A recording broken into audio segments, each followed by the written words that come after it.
Far beyond the Pillars of Hercules, where the vast Atlantic stretches endlessly toward the horizon, legends whisper of an island unlike any other, an island of breathtaking splendor, where temples of marble rose high above crystal waters, their golden domes catching the first light of dawn, majestic canals carved through the heart of the city, linking gardens of unimaginable beauty, gardens said to be tended by philosophers, artists, and kings. The people of this realm, the Atlanteans, were said to be blessed with wisdom beyond their age. Their knowledge of architecture, astronomy, and science rivaled even the greatest civilizations of the ancient world. They harnessed the forces of nature, built machines of wonder, and ruled the seas with fleets of magnificent ships. To those who heard their story, Atlantis was not merely a city. It was perfection, a vision of what humanity could become at its very best. But as with all great tales, paradise did not last. According to the philosopher Plato, who recorded the story more than 2,000 years ago, the Atlanteans grew proud and ambitious. They reached too far, sought too much, and in their arrogance angered the gods. Then, in a single terrible day and night, the earth shook. The seas rose and the mighty city vanished beneath the waves. Not a single tower, not a single stone remained above the surface. Atlantis was gone, swallowed by the ocean, leaving behind only silence and mystery. For centuries, the legend of Atlantis has haunted the human imagination. Was it a moral fable, a story crafted by Plato to warn against the dangers of pride and power? Or could it be the faint echo of something real? Could Atlantis have truly existed? A civilization lost to time, its remains hidden beneath layers of sand and sea. From ancient scholars to modern scientists, from dreamers to deep-sea explorers, countless have searched for the truth. Yet the ocean guards her secrets well. This is more than a legend. It is a mystery that has endured for thousands of years, a bridge between myth and history. Join me as we dive into the depths of this enduring enigma to uncover the clues, the theories, and the astonishing possibilities behind the lost city of Atlantis. The story of Atlantis does not begin in the fog of prehistory, nor in the journals of sailors who claim to see mysterious lands across the sea. It begins instead with one of the most influential minds in human history, the Greek philosopher Plato. Around 360 BC, in the Golden Age of Athens, Plato wrote two dialogues, Timaeus and Critias, works that would echo through millennia. Within their pages, he introduced a story so vivid, so haunting, that it would forever blur the line between myth and history. According to Plato, Atlantis was not merely a city but a mighty island empire, lying beyond the Pillars of Hercules, the ancient name for what we now call the Strait of Gibraltar. Beyond that narrow gateway, he said, stretched a vast ocean, and there, across its waters, existed an island larger than Libya and Asia combined. He described a civilization bathed in sunlight and power, a world of order, beauty, and divine lineage. Atlantis was a realm blessed by Poseidon, god of the sea himself. The god, according to the tale, had once fallen in love with a mortal woman named Cleito. To protect her, he carved out a hill on an island in the middle of the ocean and surrounded it with rings of land and water, each perfectly circular, joined by bridges and canals, a design of almost supernatural symmetry. Within the innermost ring rose a magnificent citadel, gleaming with gold and orichalcum, a mythical metal that shone like fire.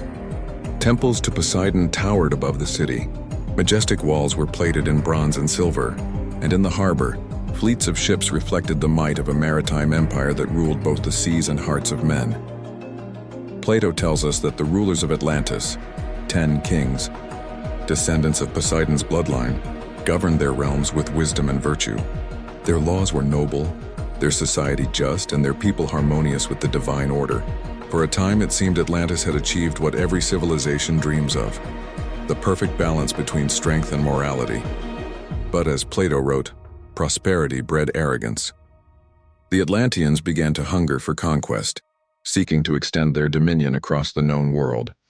Their ambition turned to greed, their virtue to vanity, and so, according to the philosopher, the gods turned against them.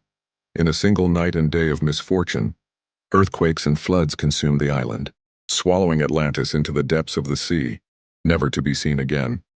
Yet Plato's purpose, scholars argue, may not have been historical at all. Many believe he never meant Atlantis as a factual record, but rather as a moral allegory, a symbolic warning about the dangers of human pride and the inevitable fall of those who defy balance and virtue. In this view, Atlantis was not meant to describe geography, but the human condition itself. It was a mirror reflecting the hubris of Athens and, by extension, of all civilizations that rise too high, too fast. Still, from the very moment the dialogues were written, the tale refused to remain confined to philosophy. Generations of thinkers, explorers, and dreamers began to wonder, could Plato's story contain a hidden truth?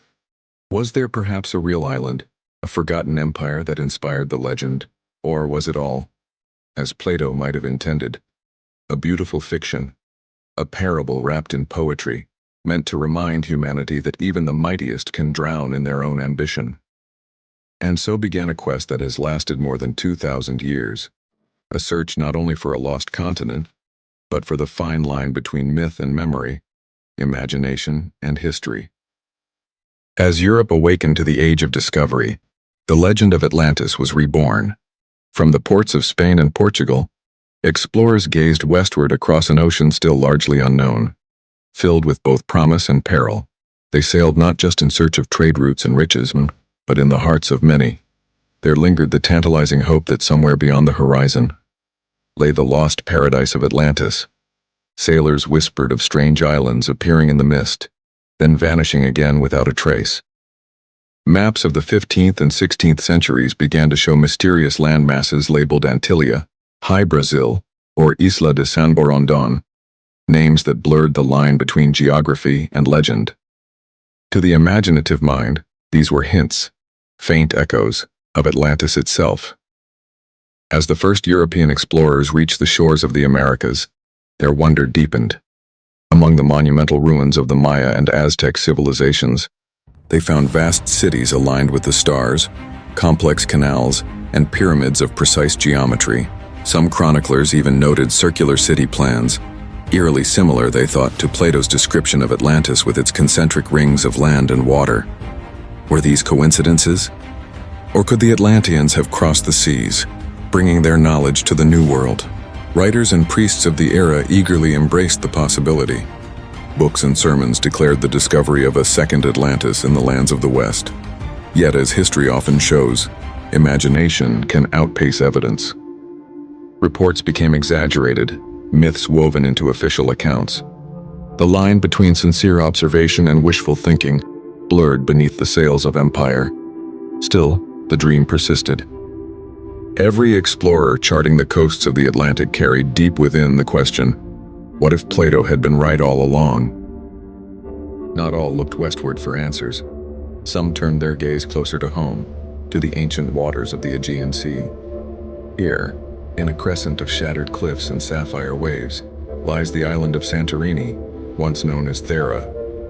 Around 1600 BC, this peaceful island became the stage for one of the greatest natural cataclysms in human memory. A volcanic eruption of unimaginable force tore the island apart.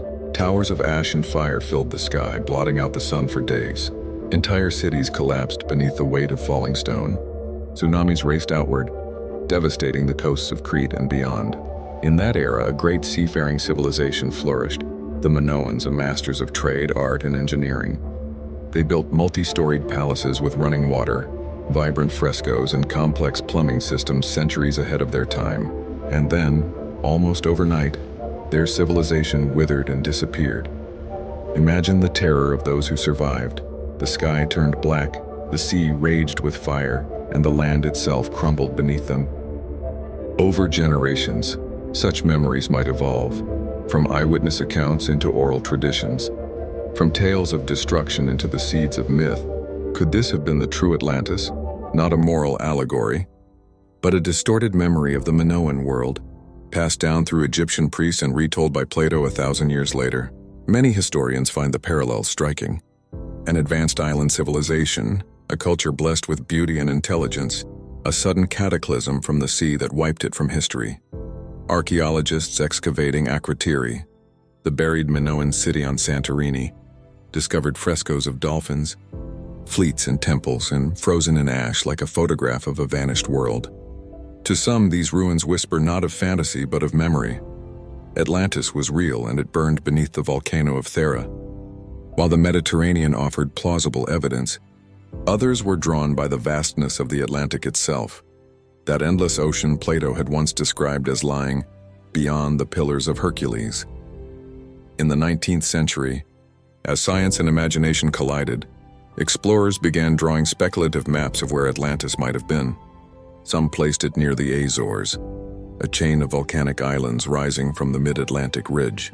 Others pointed to the Caribbean, claiming that fragments of Atlantis survived as Cuba, the Bahamas, or the Yucatan Peninsula. The most influential voice of this era was Ignatius Donnelly, an American congressman and writer. In 1882, he published Atlantis, The Antediluvian World, a book that captured the world's imagination. Donnelly proposed that Atlantis was the mother civilization, the cradle from which all great cultures of the ancient world had sprung. Egypt, Mesopotamia, Greece, even the pre-Columbian Americas. He believed all were offspring of this lost empire. His arguments were poetic, romantic, and controversial. Mainstream archaeologists dismissed them as speculation, lacking any concrete proof. Yet his ideas inspired generations of seekers, writers, and dreamers, from Jules Verne to modern pseudo-archaeologists. The notion that a single, forgotten civilization could have seeded the world's ancient wisdom proved irresistible. In the 20th and 21st centuries, as sonar and submersible technology advanced, attention returned to the ocean floor itself. Strange geometric formations were found near the Azores, ridges and terraces resembling man-made structures. Off the coast of Cuba, deep-sea researchers captured sonar images of what appeared to be rectilinear shapes, almost like streets or pyramids beneath the waves. Some experts dismissed them as natural formations, coral shelves, basalt flows, or optical illusions, but others saw something more, the ghostly outlines of a civilization swallowed by the sea. The Atlantic, vast and silent, guards her secrets well. And perhaps somewhere beneath those dark waters, the bones of Atlantis still sleep. The modern era has brought us tools that the ancients could never have imagined. Satellites map the ocean floor with precision measured in meters. Sonar arrays sweep through darkness thousands of feet below. Deep-sea submersibles roam trenches where no human light has ever reached. From the Caribbean to the Mediterranean, from the coasts of Spain to the depths near the Azores, expeditions continue, each new anomaly sparking fresh excitement. Researchers detect grid-like patterns, linear ridges, and magnetic anomalies that defy easy explanation. Some point to ancient riverbeds or tectonic ridges. Others claim they might be the footprints of vanished architecture. And yet, after all this searching, no definitive proof has surfaced. No unmistakable ruins, no inscriptions, no artifacts that say beyond doubt, here stood Atlantis. The challenge lies not only in the depth, but in time itself. The oceans are restless, shifting, reshaping, erasing. Sediment buries stone, pressure grinds marble into sand, and tectonic movements twist the seabed beyond recognition.